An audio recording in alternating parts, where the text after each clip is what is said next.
Hi there, traders. This is Brad Gilmore with the FX Market Insight for the 27th of September. Okay, now we've gone through Wednesday's trading. We've just come out of the FOMC, well, about almost 5 hours ago. So this is a good time to really reflect on what's happened with the volatility around the Fed. They have raised interest rates as expected by 0.25%, and they have made a bit of a tweak to their statement. So what we've got is, if you just look at the major pairs now, everything was pretty much trading sideways into the Fed, as you would expect. And then a lot of the pairs, you saw a spike of US dollar weakness across the board. Dollar yen, Aussie Kiwi, Euro sterling. The only one that really didn't show any major weakness was dollar CAD, which has gone up. And that's primarily because we've got NAFTA banging away at the same time as the Fed. So dollar CAD pushed to the side, geopolitics really taking over on that front. Now, what's that spike all about? Now, as I mentioned yesterday, if I just bring you across to the main US dollar page, you'll see that little spike of weakness there on the US dollar index as well. It's going to be on all sort of pairs, even dollar yuan. You see that spike. Now, the main basis for it was the Fed have taken out their policy is accommodative, which suggests they're basically coming back to getting to a neutral rate or neutral level on interest rates itself, okay? And so that's where that initial spike was. But then once traders read about 2 lines below that, they found that the Fed was on track for another 3 rate hikes next year, 1 in December, 3 next year. So basically it's a very, they've made an adjustment to the actual, as I said, the statement. Accommodative has been in the statement for some, like, last 8 or 9 years. They've taken that out. That was sort of more, as I said, a reflection of the neutral stance here. Actually, might be better in this article over here.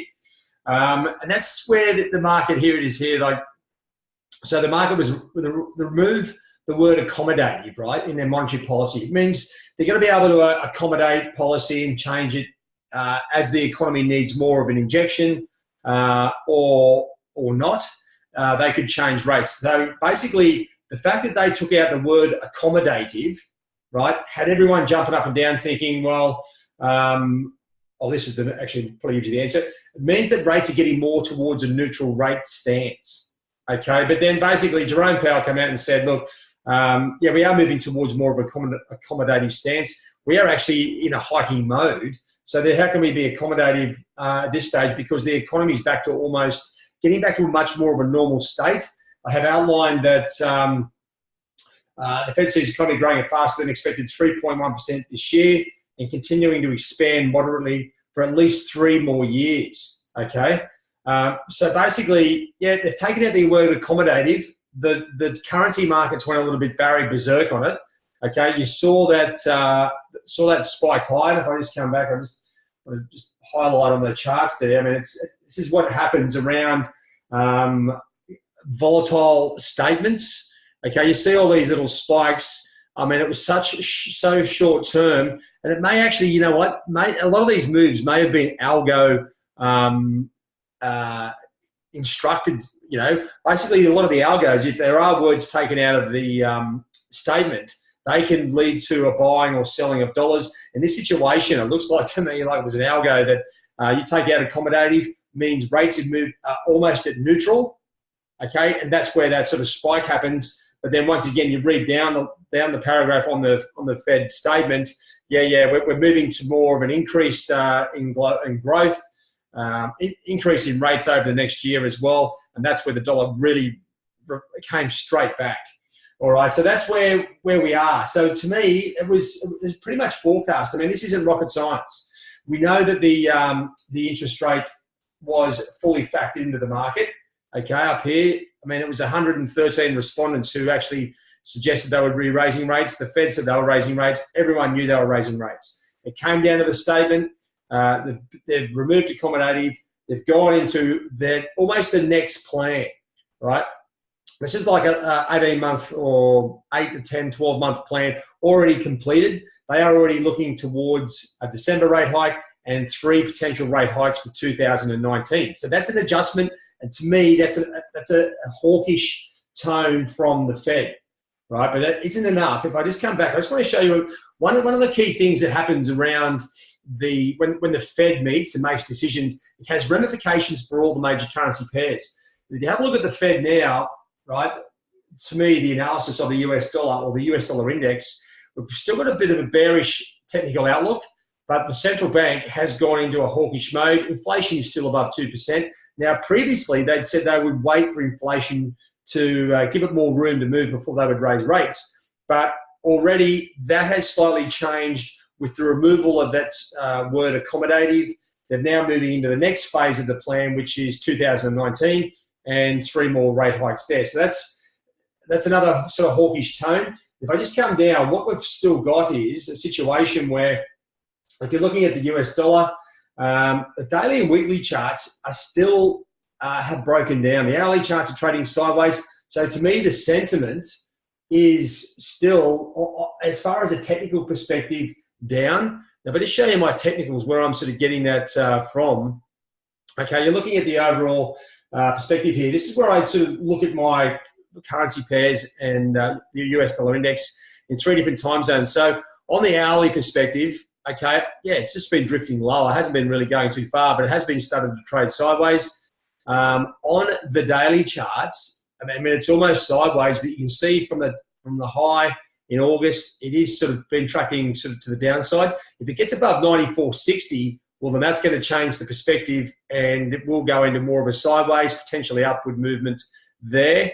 On the weeklies, we had that move up to Q3 2018. Then we've sort of been moving down. So to me, on a long-term perspective, it's still in the hole a touch, but it hasn't got far to go before it comes out. So that's what you've got to really be aware of when you are being subjective about your analysis. Understand what's going on. So to me, the US dollar has not sort of just snapped out of it hasn't snapped out of being in a bearish mode to just, straight bullish. It's got a little bit of work to do, but if we look at the US dollar, the dollar index, as I said, the key level to me to where this thing really becomes much more of a positive move, and that's what I think we'll get from the Fed too. Over the next day, the market will realise, hang on, the US economy is still going along very well. The Fed are very happy with it. They're on a more of an interest rate hiking mode. We get above 94.55, 94.60 on the index, we should start to see it higher. Why isn't it higher so far? Well, there's a whole heap of geopolitical issues that are sort of confounding the whole move in the dollar. Don't forget Brexit, positive Brexit news still has sterling on an upward trajectory. NAFTA has CAD moving to the downside. And then there's also the US-China trade stuff, which is sort of simmering in the background.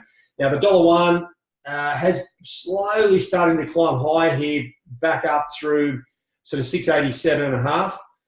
It's pretty unconvincing at this stage, so you have to really wait for the Chinese fixing. I mean, hoo-ha, et cetera. We've got some Chinese manufacturing numbers out on Friday, which may give us a bit more of an indication if these tariffs are hitting home yet. Maybe a little bit earlier. But have a look at the equity markets. Now, the Japanese equities have just opened up. They're only down 0.2%. US equities, pretty flat, down smalls. So there's no major impact there from the Fed at this stage. Now, this is one of the other things too. When you are looking at the general news, the impact from the Fed, okay, it can take 12 to 24 hours for the market to decipher what the Fed's doing or what the impact or because once you change interest rate, it has a ramification of flow-on effect through the various financial markets. And this is where hedge fund managers and big fund managers will sit down as a team and go, okay, let's work this thing out. What does this mean? What's the future of the US dollar, say, compared to sterling, euro, the other major currency pairs, and to other financial instruments, whether they are derivatives, equities, bonds, et cetera. So I don't think we've seen the US dollar move just yet. I think this is a very positive tone from the Fed. It's steady. It's solid. They've got a plan. And that's really striking. So once again, down the bottom here, we've got there's still geopolitical events all over the place coming in. Brexit, hopes of a Brexit deal, etc., really throwing sterling up and down. Very hard to sort of pinpoint. Now, Trudeau and Trump don't seem to be getting along at all, right? So the chances of a NAFTA deal right at this stage does not look likely, and that's seen The CAD drop about 70, 80 points. It's unconvincing. The market's just a little bit sick to death of these geopolitical fluctuations in the currency, but that's all we've got to deal with. So when you come back to looking at the overall picture here, and I'm just going to come back to the charts just briefly. If I just come back to the major ones. Now, we've also had the RBNZ come out as well. I just want to flick over to the data here. So we had the cash rate in New Zealand. Now, this is where the numbers yesterday, the business outlook numbers, I might have mentioned this in the FX Market Insight yesterday. If these numbers were worse than 50, then it really puts pressure on the RBNZ to cut rates. They were a little bit stronger, back into the 30% range where they've been for the last number of months.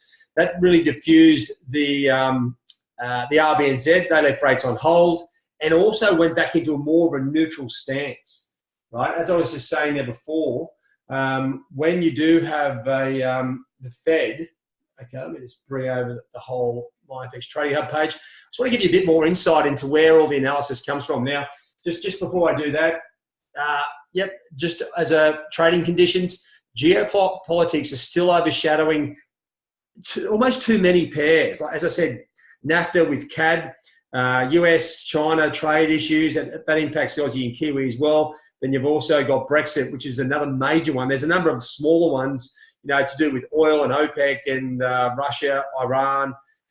The major ones are discombobulating the natural flow of the currencies.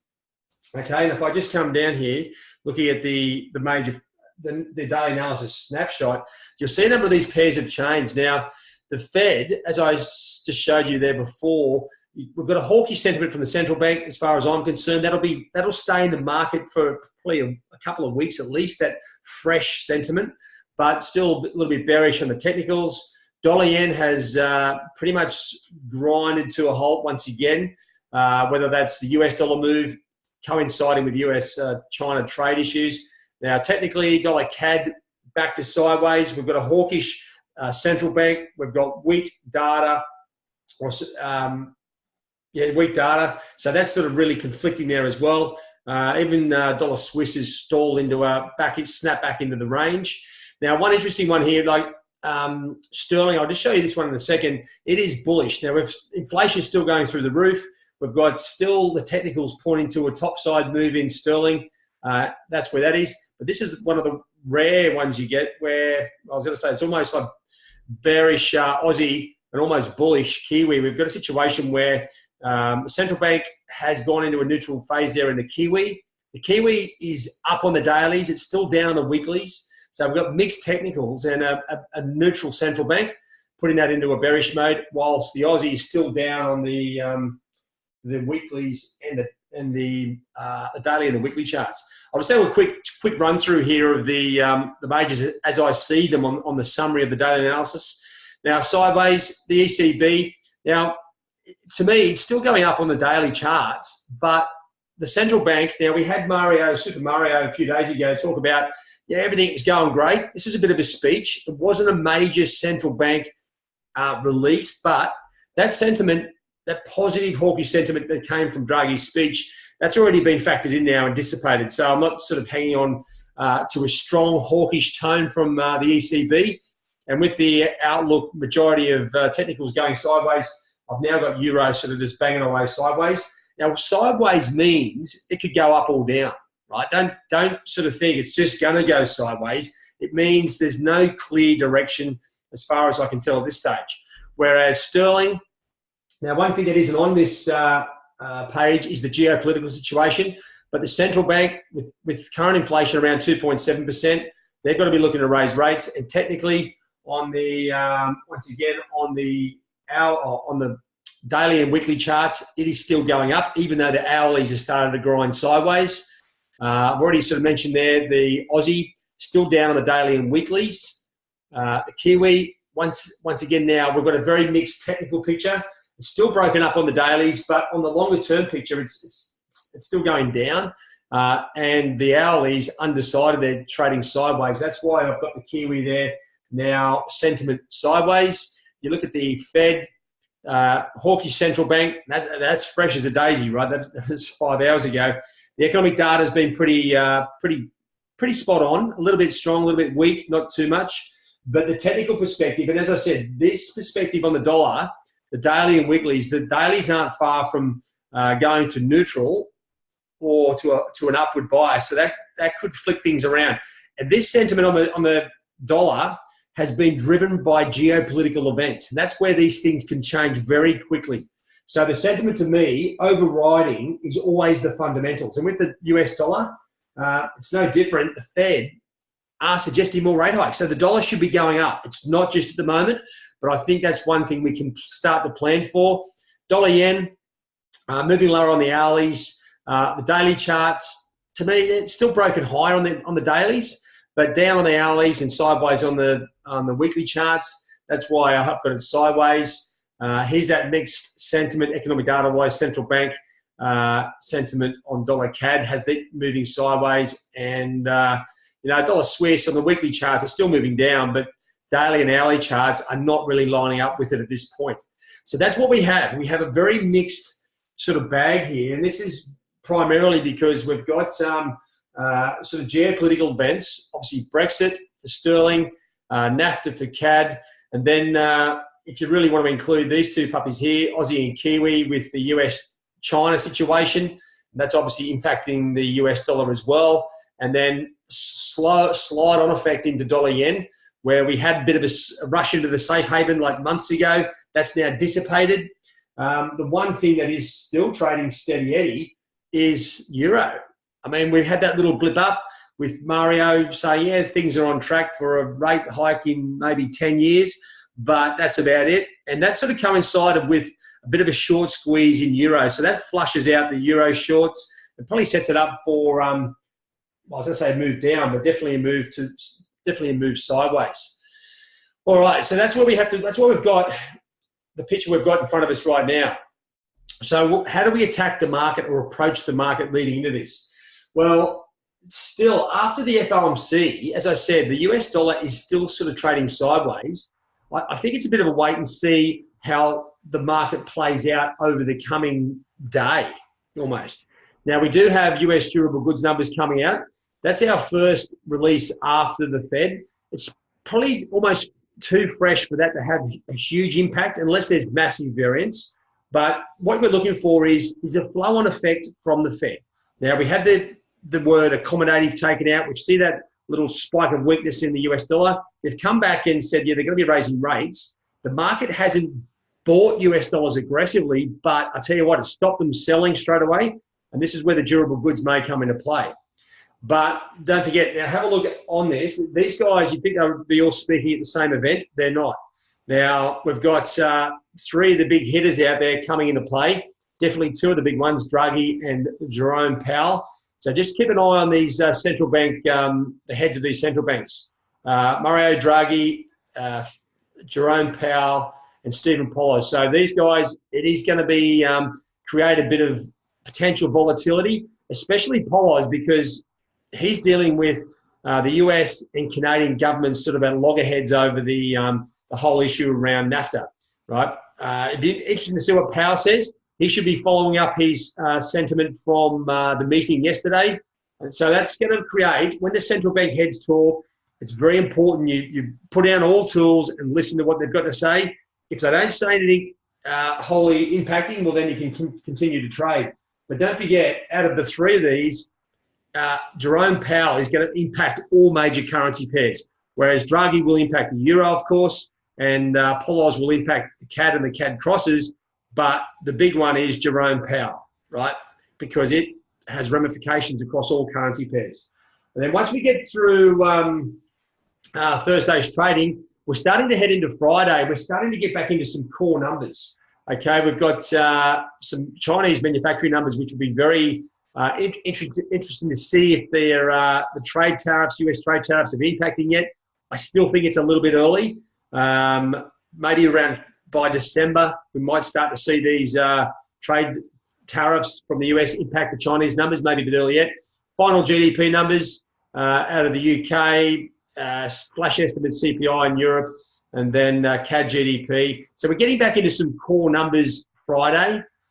Inflation, PCE price index there for the US dollar as well. So today, it's a bit of a feel out the market situation, because all we've got is we do have US durable goods, but we've got the central bank governors. So all you're basically doing, all I'm doing is adjusting my charts to that little blimp up in the US dollar following the Fed, and looking to trade off something tangible. We still don't have any tangible direction. To me, the Fed has given us some tangible direction, but it's pretty hard to see where that momentum is. I think we have to wait and see. To me, the dollar yen has a very interesting setup here. It's got, it's 112.60 is the bottom of the cloud, but that short term on the hourlies uptrend has been broken. You can see how it's sort of just coming back and retesting that trend line that's broken already. It's going to be interesting to see how that plays out over the course of the next 24 hours. It probably needs a little bit more of a push, and that may come from the Chinese government if they want to start to amp up something about Trump. But at this stage, the market is in a bit of a wait and see situation. Now, let's just have a look at the yen crosses. You've got this situation here on dollar yen where it is sort of breaking down here. So I'll break down through 112, sort of 60. May see it run to the downside. If anything, all we could sort of trade off, because the trend lines are a fair way away, is there's a chance to trade the Ichimoku cloud on a break there. You can see how euro broke down. It's now coming back to test euro yen. Sterling yen, it's on its own different trajectory at the moment because of Brexit.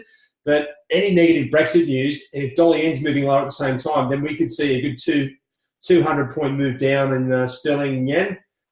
Oil starting to trade sideways around $72. But I tell you what, NAFTA has given this thing a real kick in the guts as well. So very hard to see a clean trade on CAD yen at this point with NAFTA, that geopolitical event, screwing up the general flow of the currencies there.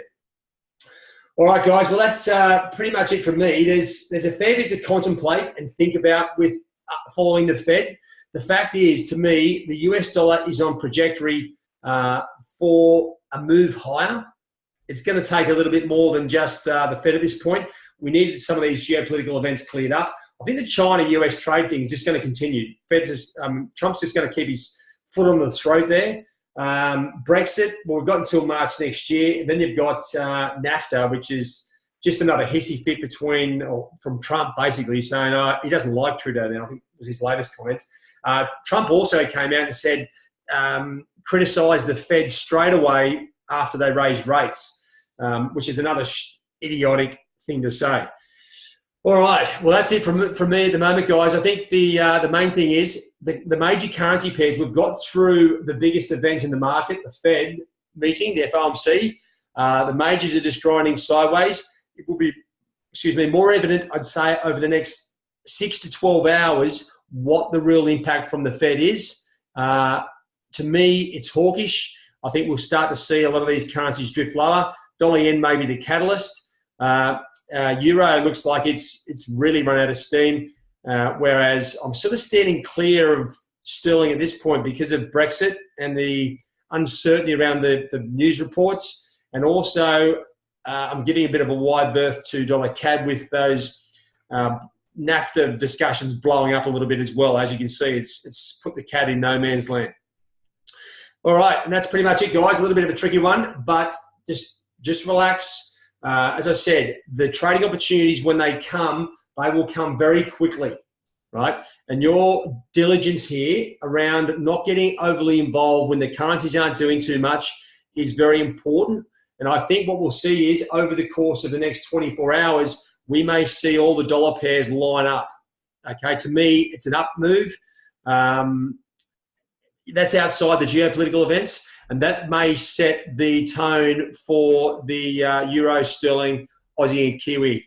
All right, we're sort of just lacking that killer punch to give the dollar direction. If the dollar gets direction, we make a lot of money. So that's what we're waiting for. All right, guys, fair bit to take in there. Sorry if I was waffling, but if you have any questions, jump in the live trade zone and I'll clear things up for you. All right, guys, all the best. Cheerio.